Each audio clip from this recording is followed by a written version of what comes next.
ناظرین کی خدمت میں سلام و آداب. آپ دیکھ رہے ہیں وائس آف لداخ.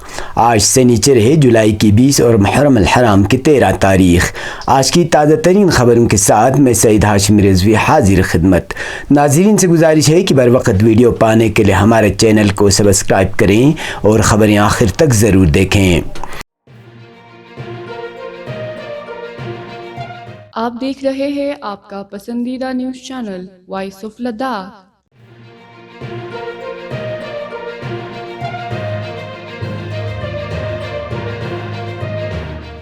تیرہویں محرم الحرام کی مناسبت پر ضلع کرگل کے طول و عرض میں مجالس اعضاء کے ساتھ جلوس بھی برآمد کیے گئے، جن میں ٹرسپون، سیلسکوٹ، سانکو اور سرو شامل ہیں. ذرائع کے مطابق سب ڈویژنل ہیڈ کوارٹر سانکو میں انجمن صاحب الزبان کے بینر تلے زینبیت تھنگ سے جلوس شبیہ تابوت برآمد کیا گیا، جس میں کثیر تعداد میں عزاداروں نے شرکت کی. جلوس میں شامل عزادار نوحہ خوانی و سینہ زنی کرنے کے علاوہ امریکہ و اسرائیل کے خلاف اور غزہ کے مظلوم عوام کے حق میں نعرے بھی لگا رہے تھے. جلوس سانکو کے مرکزی بازار سے گزرتے ہوئے مہدیہ کوثر میں اختتام پذیر ہوا، جہاں علماء کرام نے فلسفہ شہادت پر مفصل روشنی ڈالی. اسی طرح مرکزی تبلیغات امام رضا کے بینر تلے جلوس برآمد کیا گیا، جو خمینی چوک سے گزرتے ہوئے زینبیت تھنگ میں اختتام پذیر ہوا، جہاں علماء کرام نے عاشورہ کے بعد ہوئے حالات پر روشنی ڈالی. جلوس میں شامل عزادار نوحہ خوانی و سینہ زنی کر رہے تھے. ادھر تھزگام سانکو میں بھی 13ویں محرم الحرام کی مناسبت پر جلوس برآمد کیا گیا، جس میں کثیر تعداد میں عاشقان امام حسین علیہ السلام نے شرکت کی. یاد رہے 13 محرم الحرام کو سید الشہداء امام حسین علیہ السلام اور ان کے جان نثاروں کے خاک و خون میں غلطاں بے گور کفن اجساد کو قبیلے بنی اسد نے دفن کیا تھا. اس دن کے یاد میں 13 محرم الحرام کو سب ڈویژن سانکو کے مختلف علاقوں میں شبیہ تابوت برآمد کیا جاتا ہے.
ضلع کرگل کے تمام سرکاری و غیر سرکاری اسکول کے ساتھ ساتھ آنگن واڑی مراکز میں گرمائی چھٹیوں کا اعلان کیا ہے.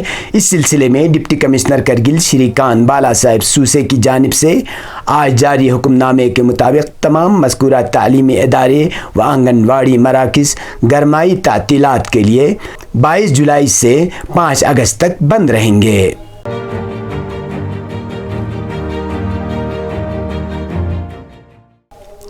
13ویں محرم الحرام کی مناسبت پر خیمگاہ حسینی اور احاطہ اسلامیہ سکول میں عشر محرم کی آخری مجلس برگزار کی گئی، جس دوران علماء کرام نے سید شہداء امام حسین علیہ السلام کی شہادت کے بعد اہل بیت اطہار پر ہوئی مظالم اور کربلا کے واقعات پر مفصل روشنی ڈالی۔ مجلس اعضاء کے بعد حسینی پارک میں موجود پنڈال کو کھول کر حسینی پارک کو خالی کیا جا رہا ہے۔ واضح رہے، اگرچہ دن کے دوران مجلس اعضاء 13 محرم الحرام کے ساتھ رسمی طور پر ختم کیا جاتا ہے، تاہم ضلع کے بیشتر مساجد و امام بارگاہوں میں رات کے دوران مجالس اعضاء کا سلسلہ چہلم حسینی تک برقرار رکھا جاتا ہے۔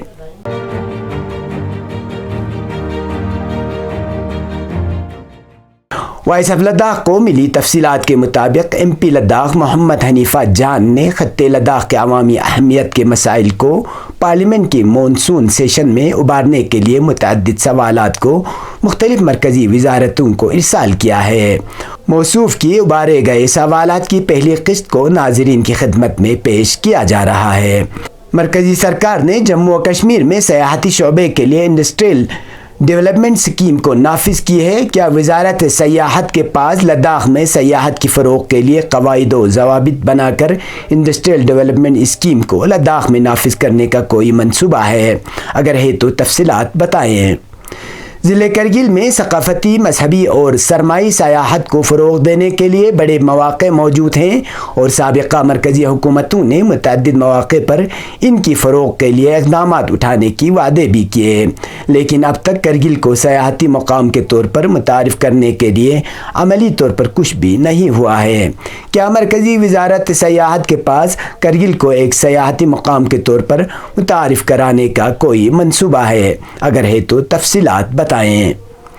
لیہ اور کرگل ہائر سیکنڈری سکولوں کے لیے فزیکل ایجوکیشن لیکچررز اور نئی تشکیل شدہ ہائی سکولوں میں اساتذہ کے عہدوں کی منظوری کی اشد ضرورت ہے۔ کیا وزیر برائے کھیل و امور جوانان یہ بتائیں گے کہ ان کی وزارت ان عہدوں کی منظوری کے لیے کوئی منصوبہ رکھتی ہے؟ اگر ہے تو کب تک؟ باقی سوالات آئندہ نشر کیا جائے گا۔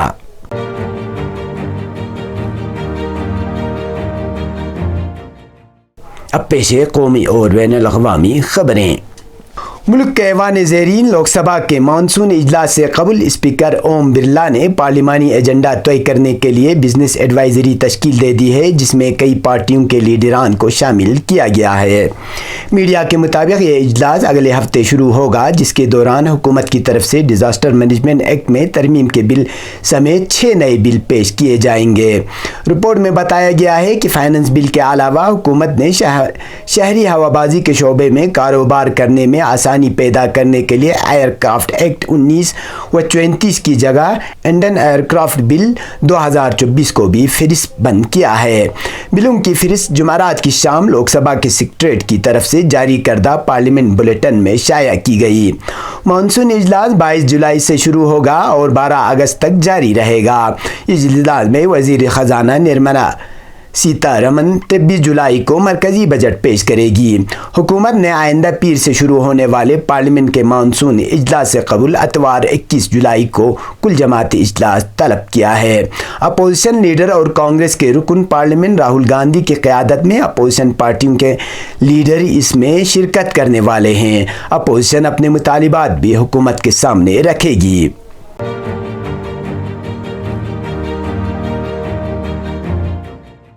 خبروں میں بتایا گیا ہے کہ مائکروسافٹ 365 کی خدمات ٹھپ پڑ جانے کی وجہ سے مائکروسافٹ آؤٹیج ہے اور اس آؤٹیج کی وجہ سے کراؤڈ اسٹرائک کے ایک اپ ڈیٹ کو مانا جا رہا ہے۔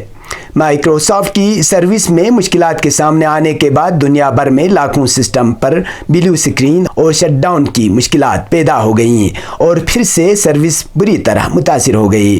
آسٹریلیا، امریکہ، برطانیہ، ملیشیا، سنگاپور اور ہندوستان میں سروس بند ہونے سے بینک، میڈیا ہاؤسز اور اسٹاک مارکیٹوں سے لے کر سرکاری ادارے اور ہوائی اڈے تک متاثر ہوئے ہیں۔ ہندوستان میں جہاں ہوائی اڈوں کو سرگرمیاں متاثر ہوئیں، وہیں میٹرو کی خدمات میں خلل واقع ہوا۔ مائکروسافٹ سے اپنے بیان میں بتایا کہ سروس بندش کی وجہ سے جاننے کے لیے تحقیقات کر رہے ہیں۔ اس درمیان یہ بھی سوالات اٹھ رہے ہیں کہ کیا یہ صرف ایک تکنیکی خرابی ہے یا پھر سائبر حملہ بھی ہو سکتا ہے۔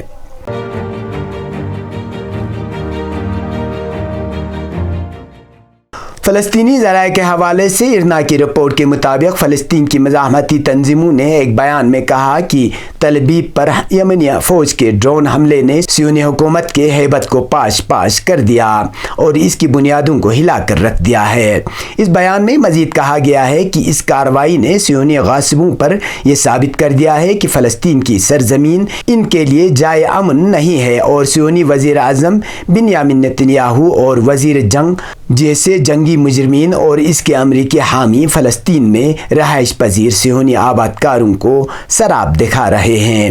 فلسطین کی اسلامی مزاحمتی تنظیموں نے سبھی مزاحمتی گروہوں سے مطالبہ کیا ہے کہ وہ یمن کی شجاع و بہادر مسلح افواج آئیڈل بناتے ہوئے پورے علاقے میں امریکی اور اسرائیلی مفادات کو نشانہ بنائیں۔ یہ تھے اب تک کی خبریں، اسی کے ساتھ مجھے اور میرے ساتھیوں کو کل تک کے لیے دیجیے اجازت۔ اللہ حافظ۔